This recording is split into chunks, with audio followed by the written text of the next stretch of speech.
So the big question is this: how are marketers like us, who don't cut corners and rely on hype-filled, black hat, scammy marketing, who are always focused on providing value first and over-delivering for our customers with every single purchase they make, how do we market our products and services in a way that allows us to get our message out into the world, dominate the competition, and create a lifestyle of freedom and abundance without sacrificing sales and profit?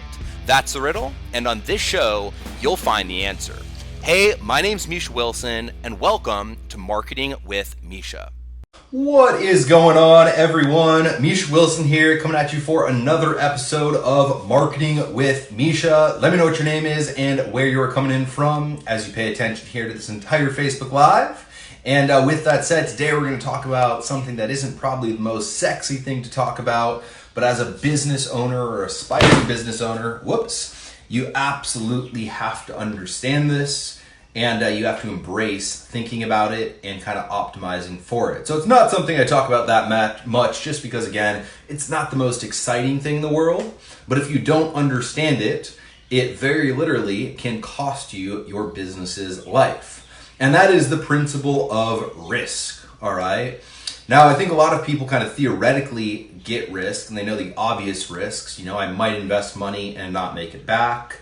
I might, get started with an opportunity and it doesn't work out. All the super obvious risks people understand, but sometimes kind of the more subtle risks, the risks that we don't see, are ultimately the risks that end up kind of backfiring and really hurting us. And I figured it was kind of appropriate to talk about, just with the whole world panicking and the whole world kind of upside down with this whole coronavirus madness and the last couple Facebook Lives that I did. So I know I did a couple of episodes recently where I talked about the coronavirus and I kind of played it off, and I kind of talked about the fact that I'm not taking it too seriously. And the same holds true. I'm not waking up in a state of fear. I'm not waking up in a state of panic. I'm not waking up thinking my life's going to end sooner than later. Obviously, knock on wood, right? But there's a really valuable lesson about risk with this whole thing and kind of how a lot of people, very successful CEOs, are approaching this whole thing. And I've talked to a few people who I know who own businesses and are very successful. And I want to share a couple lessons about risk, actually, from this book right here. I think I have it here. There it is, by Howard Marks. It's called The Most Important Thing.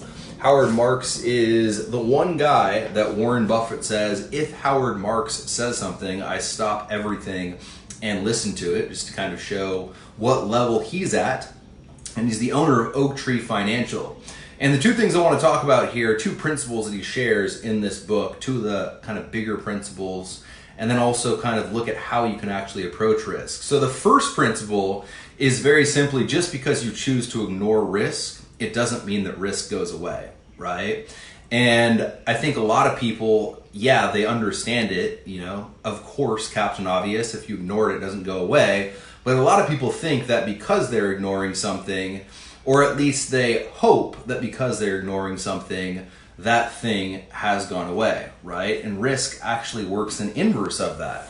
The truth is that when you know that there's risk, and when you understand that there's risk, and when you don't ignore the risk, that's actually when naturally you have less risk involved, all right? And it's actually another principle that he shares in that book, which is the more risk you perceive, the less risk there is. The less risk you perceive, the more risk there is. So as an example, and it seems like how would that affect it, right? Me just being aware of it, how would it affect how much risk there is versus there isn't? And if you think about it, look at it this way.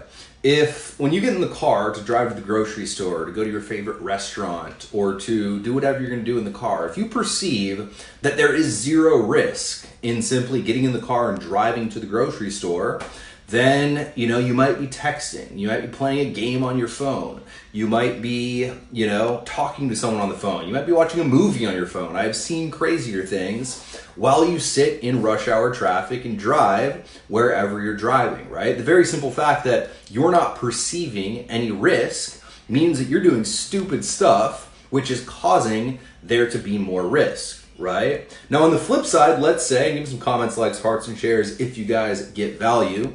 On the flip side, let's say that every single time you drove to the store and drove to get lunch, you thought that there was a high probability that you were gonna die on that car ride to lunch, right? I can guarantee you that you're not necessarily gonna be spending that much time looking anywhere else but eyes directly in front of you, eyes on the road, hands at 10 and 2, and totally focused on the road in front of you, right? So just because you ignore the risk of you might get in a car accident driving to grab lunch doesn't mean the risk goes away.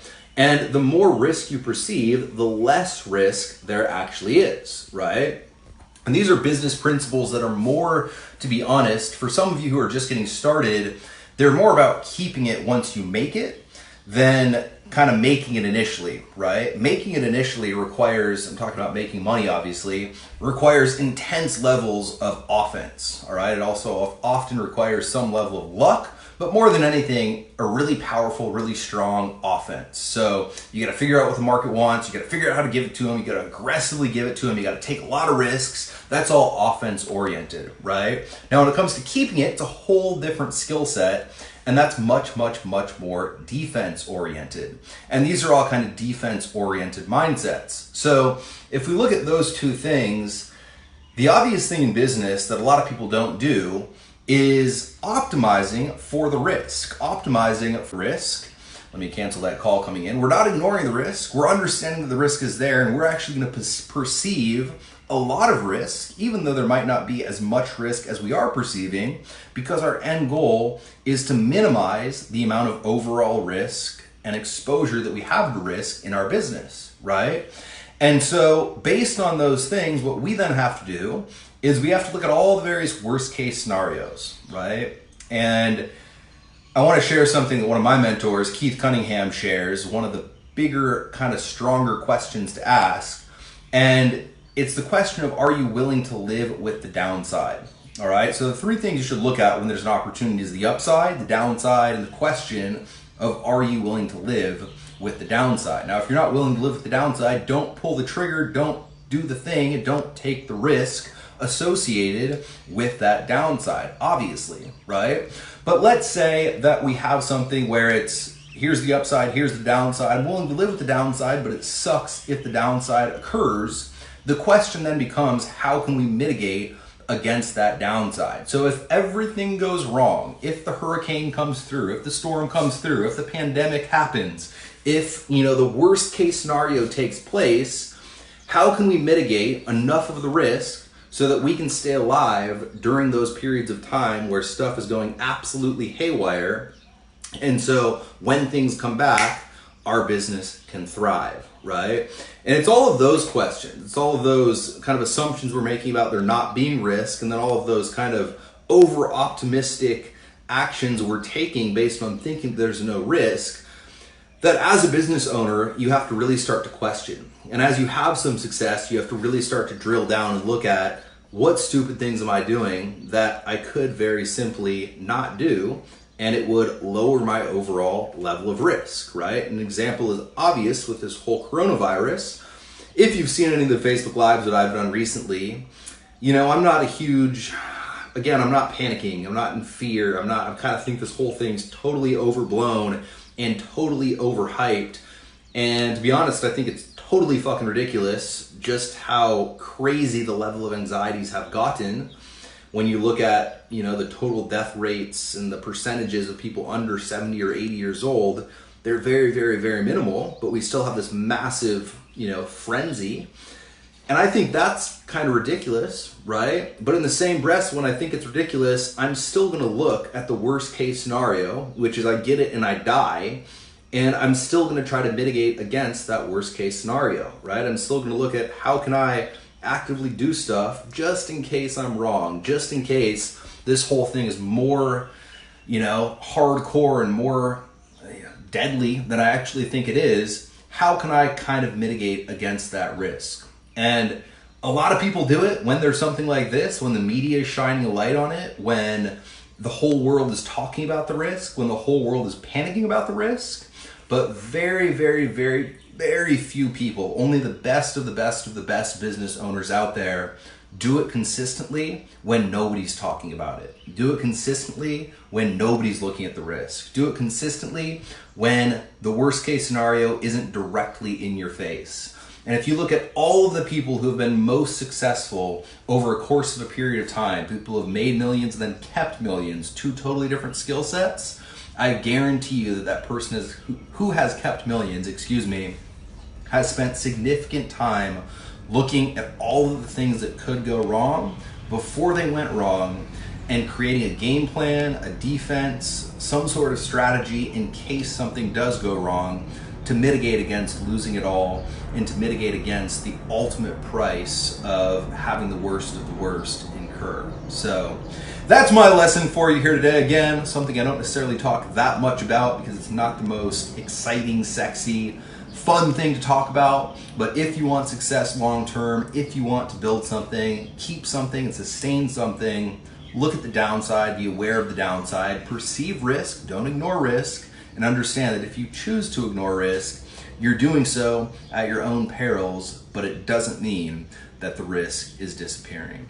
So that's my message for the day. Give me some comments, likes, hearts, and shares, all that jazz. If you guys got value, if you're watching on YouTube, go ahead and hit that like button right down here to boost this engagement so more people get value. And as always, hit the subscribe button down here as well for future videos just like this one. Till next time, over and out.